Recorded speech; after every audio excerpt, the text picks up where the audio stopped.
Hi there, class. I just wanted to do another screencast-o-matic video for you for week 3.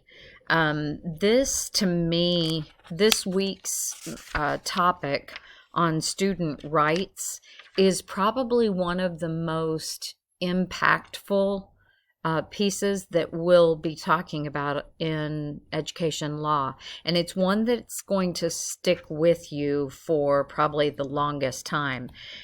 What I'm going to encourage you to do throughout the week is really get to know the Tinker case, and you'll read about it in chapter 3 of our text, but really see how that Tinker case has changed the landscape of what we can and cannot keep students from doing in school, and what we can allow them to do in schools.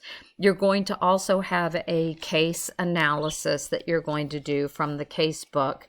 I think it is number 14, I believe. Yes, it is. And you're going to use that case analysis template that I put in week 1's announcement. So if you can locate that again, just take out all your information and my comments, by the way. Take all that out, make sure that it's a clean template, and just reuse that. You can just recycle that with this week's information. I hope that you guys have a wonderful week, and let me know if I can do anything to help you. That's why I'm here. Take care. God bless you.